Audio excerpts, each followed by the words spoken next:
I'm going to say A. Caldera. Le suspense est à son comble. Plus qu'une seule question.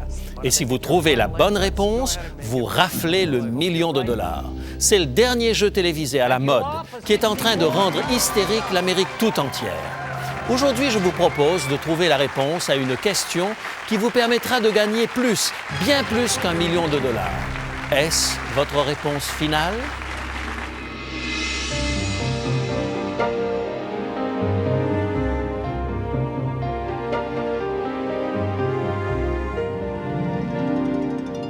Il est écrit: Je suis José Élysée et je vous propose la solution à vos besoins les plus profonds, le Christ vivant.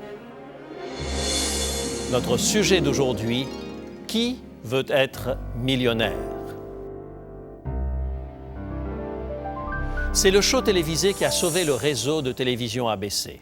Avant que ne soit lancée l'émission Qui veut être millionnaire, la chaîne ABC avait la cote d'écoute la plus basse des 5 dernières années.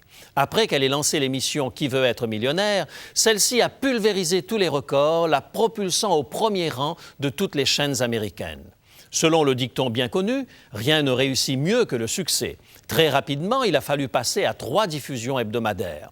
L'Amérique entière semblait être prise par la passion du jeu. 16 questions, 16 petites questions à réponses multiples qui conduisent les participants d'échelon en échelon vers le million de dollars tant convoité. Lorsque Régis Philby, le présentateur de l'émission, à la 16e réponse, pose la question « Est-ce votre réponse finale ?», tous les foyers d'Amérique du Nord retiennent leur souffle. Qui veut être millionnaire est devenu un phénomène de société. Il a surpassé les meilleures présentations de la chaîne NBC ou de la Fox. Pourquoi de telles émissions produisent-elles des records d'écoute? Simplement parce qu'elles font appel à un élément fondamental latent chez tous les êtres humains. Qui veut être millionnaire touche à nos fantasmes les plus secrets. Que ferions-nous si effectivement nous gagnions 1 million de dollars? Quelles dépenses extravagantes engagerions-nous? Nous ne pouvons nous empêcher de rêver à l'idée de toucher le gros lot. Et ces rêves ont été alimentés ces dernières années par la croissance rapide de ces sociétés de loterie qui fleurissent sur l'Internet. Les millionnaires ne sont qu'à un clic de souris, prétendent ces casinos virtuels. Le phénomène millionnaire a définitivement capté l'attention des masses, mais il nous oblige également à resituer nos valeurs. Je crois que la question peut servir de catalyseur à une saine réflexion sur nos préoccupations et la valeur que nous accordons aux choses les plus importantes. J'aimerais vous interroger aujourd'hui sur vos rêves, vos attentes les plus profondes et sur le montant que vous seriez prêt à débourser pour pouvoir les réaliser. En fait, je voudrais vous offrir des parts de marché dans une compagnie qui n'a pas pignon sur rue à Wall Street. J'aimerais vous montrer comment acquérir 3 valeurs inestimables, des valeurs introuvables sur le marché de la bourse. À la manière de Régis Philby, je vais vous dire que pour y accéder, vous devrez répondre correctement à quelques questions fondamentales. Des questions qui se rapportent au cœur, mais qui ouvrent la porte à un gros lot supérieur à 1 million de dollars.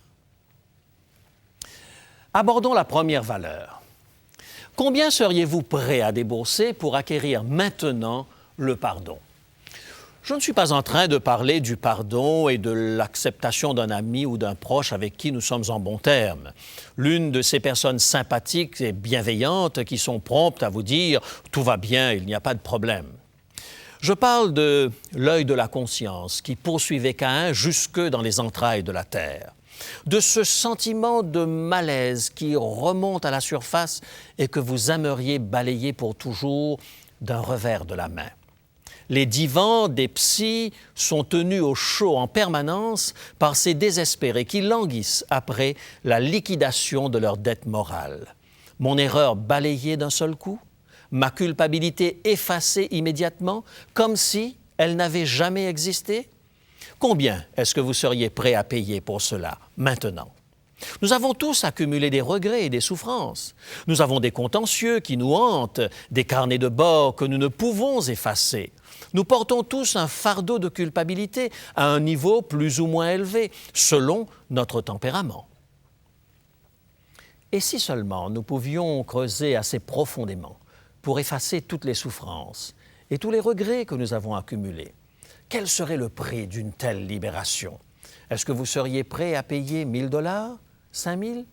En y regardant de plus près et en comptabilisant tous vos soupirs, vous seriez prêt à payer plus, beaucoup plus, à condition bien sûr d'avoir l'argent nécessaire. Certaines personnes que vous croisez dans la rue seraient probablement prêtes à donner tout ce qu'elles possèdent pour obtenir la paix de l'esprit. Vous pensez probablement que si elles sont disposées à payer si cher le pardon, c'est que justement celui-ci ne court pas les rues. Vous vous dites qu'on ne peut acquérir le pardon à partir de rien, qu'il ne suffit pas de pousser sur un bouton pour que le pardon vous tombe dans les mains.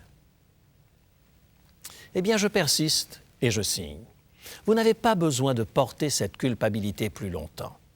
Vous n'avez nul besoin de vous laisser torturer par cette souffrance, par votre conscience qui vous accuse encore et toujours plus. Le pardon est disponible pour vous maintenant. Toute personne qui est déjà passée par ce pénible processus de la quête d'une conscience pure, tout individu qui a déjà essayé de se pardonner lui-même, tous ceux qui ont essayé d'acheter le pardon ou de réparer matériellement quelques fautes passées, savent que cela ne se fait pas à bon marché. Destroyed me and everyone around me more than I could ever have dreamed in trying to get over it now. I couldn't do it without the support of my family and friends, but it comes at a really high price. My wife, understandably, feels very betrayed by the whole thing. I have to admit, and it was not easy, but I had to admit that I had broken my vows to her. Oui, le pardon coûte cher, mes amis, et la question est de savoir comment l'obtenir. Un jour, Jésus enseignait dans la maison d'un particulier, provoquant un grand rassemblement. Les gens pouvaient à peine se déplacer. Et voilà que des bruits de pas se font entendre sur le toit. 4 hommes sont en train d'enlever les tuiles afin de faire descendre une civière sur laquelle gît un paralytique, provoquant tout un émoi. Mais Jésus se penche sur le malade et lui dit simplement « Mon ami, tes péchés te sont pardonnés. » Quelques scribes et des pharisiens présents furent profondément offusqués. Quel blasphémateur! Qui a le droit, si ce n'est Dieu seul, de pardonner les péchés? L'évangéliste Luc nous rapporte la suite de l'épisode, au chapitre 5 de son évangile, les versets 22 à 24. Luc, chapitre 5, versets 22 à 24. Jésus, connaissant leurs pensées, prit la parole et leur dit « Quelle pensée avez-vous dans vos cœurs? Lequel est plus aisé de dire « Tes péchés te sont pardonnés » ou de dire « Lève-toi et marche ». Or, afin que vous sachiez que le Fils de l'homme a sur la terre le pouvoir de pardonner les péchés, je te l'ordonne, dit-il au paralytique, « Lève-toi, prends ton lit et va dans ta maison. » Tous avaient les yeux fixés sur cet homme, qu'aucun médecin n'était parvenu à guérir. Et l'homme se redresse sur sa couche et se tient sur ses pieds, et probablement, un peu gêné par tous ces regards fixés sur lui, replie le brancard sur lequel il était arrivé et sort en se frayant un passage au milieu de la foule muette d'étonnement. Jésus avait cloué le bec à ses adversaires. Il est facile de parler. Tout un chacun peut dire « je te pardonne », mais effacer le péché et la culpabilité en un instant est une chose qui dépasse notre compétence. Et c'est exactement ce que Jésus venait de démontrer qu'il était capable de faire. Le miracle du pardon, invisible aux yeux humains, n'était pas moins réel que le miracle plus visible d'un homme paralysé qui marchait allègrement. Mes amis, les pharisiens avaient raison. Seul Dieu peut pardonner véritablement. Jésus est venu vivre et marcher parmi nous parce que le pardon n'est pas chose bon marché. Nous ne pouvons nous accorder le pardon à nous-mêmes. Seul le Christ peut nous l'offrir. Paul le dit clairement dans son épître aux Éphésiens, au chapitre 1er, les versets 7 et 8. Éphésiens, chapitre 1er, versets 7 et 8. En lui, nous avons la rédemption par son sang, la rémission des péchés, selon la richesse de sa grâce que Dieu a répandue abondamment sur nous. Paul le répète à nouveau dans sa lettre aux Colossiens, chapitre 2, versets 13 et 14.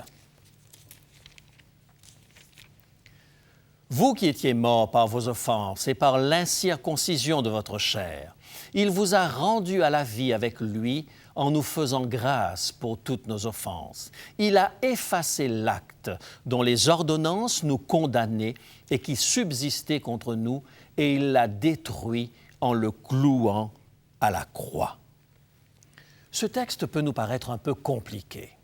Que sont ces exigences de la parole écrite contre nous? Le terme employé dans le texte grec signifie qu'il s'agit d'un acte de reconnaissance de dette. Ainsi, vous et moi avions une dette envers la loi de Dieu que nous avions brisée. Nous étions en état de péché. Nous avions besoin du pardon et nous ne pouvions en payer le prix. Lorsque Jésus fut cloué sur la croix, notre dette a été également clouée à la croix avec lui. Par sa mort, notre culpabilité a été enlevée. La dette était payée, nous étions pardonnés. Le Christ a cloué notre reconnaissance de dette à la croix. Par elle, il nous a ouvert le chemin de la vie éternelle. Abordons maintenant une autre valeur pour laquelle vous seriez certainement prêt à débourser beaucoup d'argent, la paix de l'esprit. Que donneriez-vous pour avoir une paix de l'esprit totale maintenant? La paix est un mot banal en apparence, mais ce mot recouvre une valeur extrêmement importante. Que possédons-nous lorsque la véritable paix inonde notre être? Nous sommes satisfaits, équilibrés. Nous retrouvons ce sentiment merveilleux d'être en règle avec le monde, en règle avec Dieu et en règle avec nous-mêmes. Lorsque nous investissons toutes nos économies et plus pour construire la maison de nos rêves, nous ne faisons que rechercher un lieu de paix. Combien de gens d'affaires ayant réussi dans leurs domaines respectifs donnent des sommes énormes d'argent à de soi-disant gourous, conducteurs de séminaires de toutes sortes, pour trouver la paix de l'esprit. La paix est une chose immatérielle qui semble vouloir nous glisser sans cesse entre les doigts. La paix est semblable à ces feux follets dansants, ces mirages desquels nous essayons vainement de nous approcher. Mais cette paix ne se trouve pas dans cette agitation frénétique dont le but est de faire oublier le temps d'une soirée que nous avons du mal à nous regarder dans un miroir. Combien seriez-vous prêt à payer pour la vraie paix intérieure? Si vous pouviez expérimenter la paix véritable de l'esprit maintenant, vous l'évalueriez à 1 000 $, 10 000, 100 000? Ce même Jésus qui a prouvé qu'il pouvait apporter le pardon a aussi prouvé qu'il pouvait apporter la paix de l'esprit. Écoutez ce qu'il dit à ses disciples dans l'Évangile de Jean, au chapitre 14 et le verset 27. De toutes les promesses de la Bible, c'est l'une de celles que je préfère. Jean, chapitre 14 et le verset 27. Je vous laisse la paix, je vous donne ma paix. Je ne vous la donne pas comme le monde la donne. Que votre cœur ne se trouble point et ne s'alarme point. Christ a promis qu'il pouvait nous faire découvrir la paix profonde et durable qui dépasse les compétences des plus éminents psychothérapeutes. Dans Acte 10, verset 36, Pierre déclare que Dieu a envoyé la parole aux fils d'Israël en leur annonçant la paix par Jésus-Christ. Paul parle de la paix qui transcende toute compréhension. Dans Philippiens, chapitre 4 et le verset 7. Et dans Colossiens, chapitre 3, verset 15, il affirme que cette paix divine est appelée à régner dans nos cœurs. La paix du Christ est la seule authentique. Mais autant que je m'en souvienne, nous avons parlé de 3 valeurs fondamentales, valant bien plus que des millions de dollars. La troisième a été annoncée à une femme, assise sur la margelle d'un puits de Samarie lors d'une rencontre fortuite avec Jésus. Évangile de Jean, chapitre 4 et le verset 14. Évangile de Jean, chapitre 4 et le verset 14.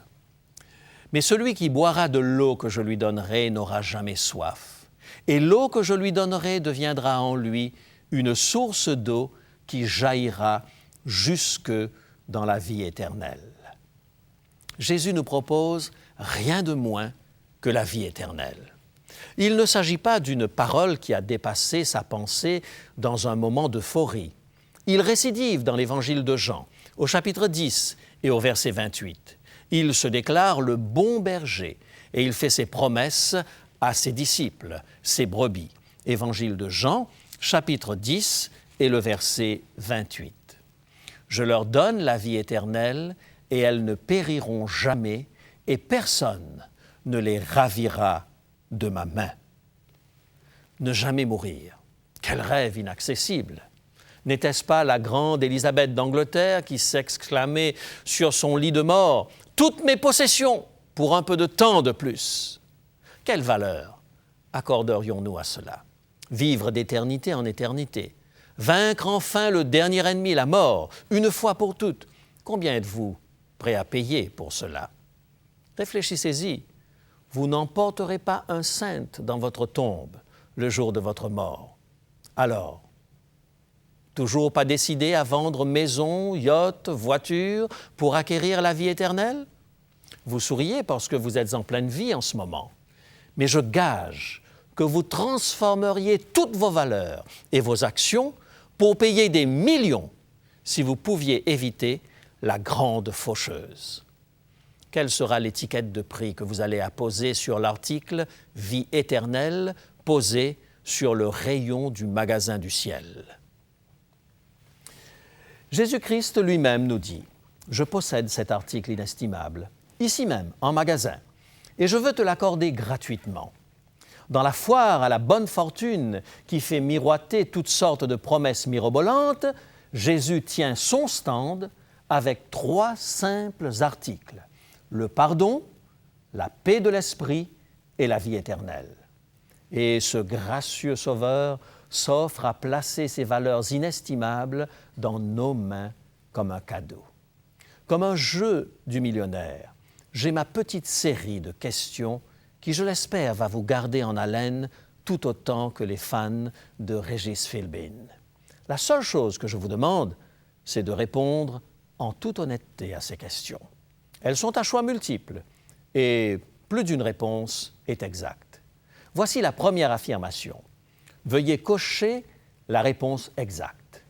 En tant qu'être humain, je suis fondamentalement, petit a, pas pire que tous ceux qui m'entourent, petit b, le produit de mon environnement, petit c, meilleur que les autres, petit d, séparé de Dieu. Laquelle de ces réponses choisirez-vous? Est-ce bien votre réponse finale? Passons maintenant à la deuxième question. Qui est Jésus-Christ pour vous? Petit a, un homme bon. Petit b, un professeur de morale. Petit c, le Sauveur et le Seigneur. Petit d, une figure mythique. Laquelle de ces 4 affirmations pourrait exprimer le mieux votre regard sur Jésus? Et voici une troisième question. Qu'est-ce que la mort du Christ sur la croix représente pour vous? Petit a, elle me permet de mener une vie meilleure. Petit b, elle me réconcilie avec Dieu. Petit c, elle me permet de supporter les épreuves. Petit d, elle m'inspire. Votre réponse personnelle détermine le regard que vous portez sur la croix. Ce sont des questions relativement simples, mais qui nous donnent accès ou non à la vie éternelle. Voyons rapidement les réponses à nos questions.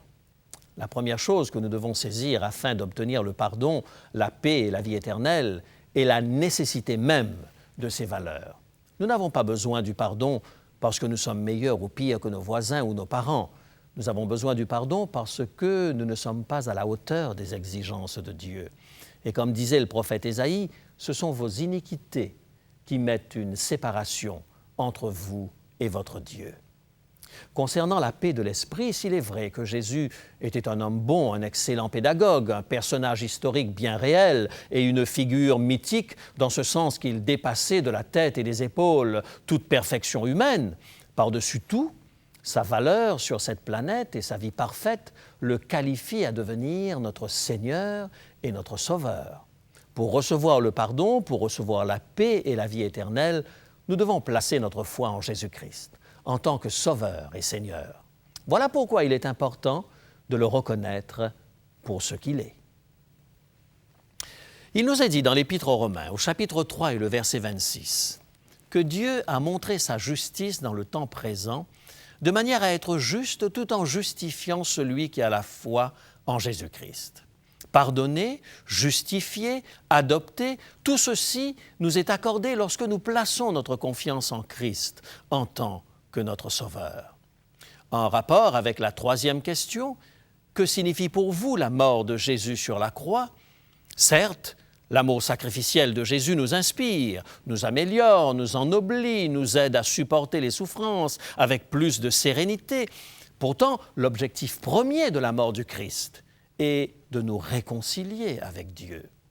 Sur la croix, Jésus a payé la pénalité de notre péché. Il a absorbé la conséquence mortelle du péché dans son propre corps. Il s'est dépouillé de sa force pour revêtir notre faiblesse. Ainsi, nous pouvons être acceptés devant un Dieu saint en Jésus-Christ, le Fils bien-aimé. Voici comment l'apôtre Jean l'exprime dans le chapitre 1er et au verset 12 de son Évangile. Évangile de Jean, chapitre 1er et le verset 12. Mais à tous ceux qui l'ont reçu, à ceux qui croient en son nom, elle a donné le pouvoir de devenir enfants de Dieu. Le pardon est un don. La paix est un don. La vie éternelle est un don. Mais pour recevoir ces dons, vous devez ouvrir vos cœurs en acceptant le sacrifice qu'il a accompli en votre faveur. Pour acquérir cette valeur inestimable que Jésus vous propose, il ne sert à rien d'avoir beaucoup d'économies à la banque, encore moins d'être millionnaire. Vous ne pourrez jamais payer pour ce que le Sauveur du monde a réalisé grâce à son sacrifice. Mais vous pouvez ouvrir votre cœur, aller à lui par la foi et recevoir les richesses qui découlent de ses mains percées. Aimeriez-vous faire ce pas vers Christ? Il est temps maintenant de sortir de notre zone de confort. Je vous invite d'abord à confesser honnêtement le fait que vous êtes un être humain pécheur, séparé de Dieu. Deuxièmement, placez votre confiance en Jésus comme Sauveur. Et en dernier lieu, acceptez le sacrifice que Jésus a consenti en votre faveur.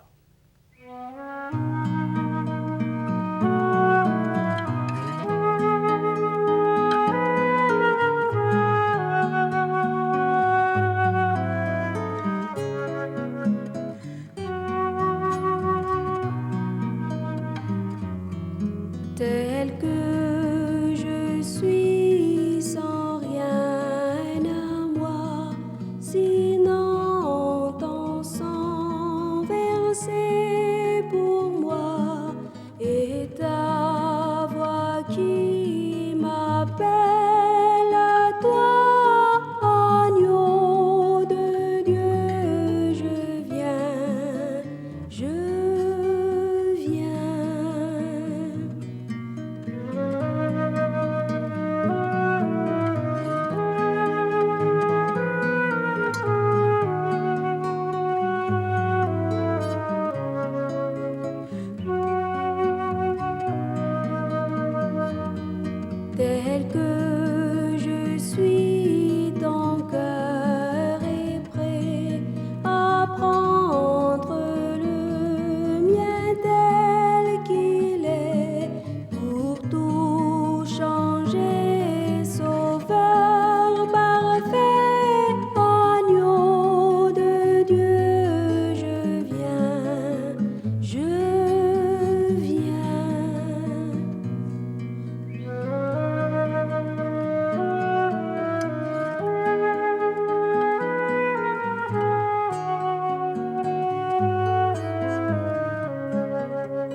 tel que je suis, ton grand amour a tout pardonné sans retour.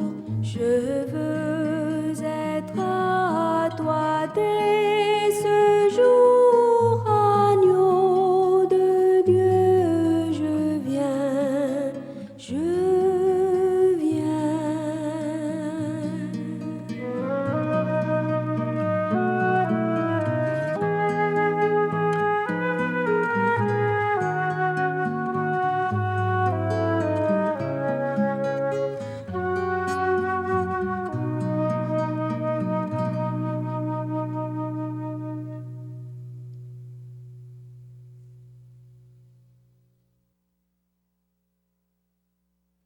Bonjour. Les choses les plus belles dans la vie, les plus précieuses, ne s'achètent pas, ne se vendent pas. Nous les recevons gratuitement de Dieu et nous les partageons les uns avec les autres. C'est la raison pour laquelle j'ai le plaisir aujourd'hui, au nom de l'équipe d'Il est écrit, de vous offrir gratuitement un petit livre d'une très grande valeur. Il s'agit du livre intitulé « Vers Jésus » que vous pouvez obtenir en nous écrivant ou nous téléphonant aux coordonnées qui vont vous être rappelées dans un instant.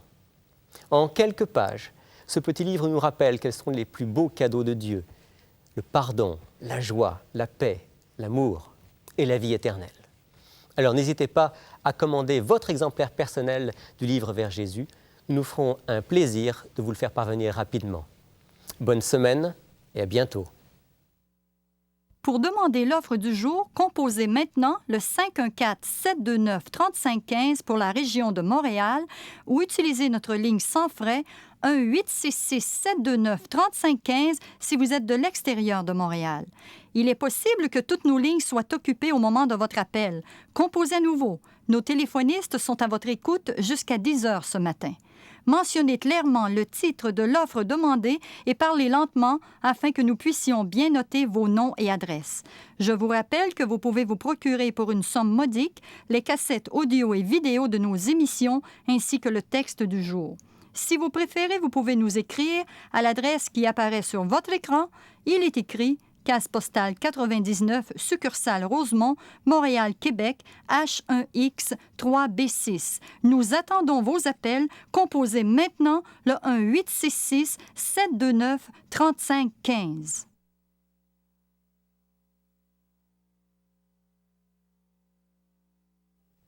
Chers amis, je vous donne rendez-vous à la semaine prochaine.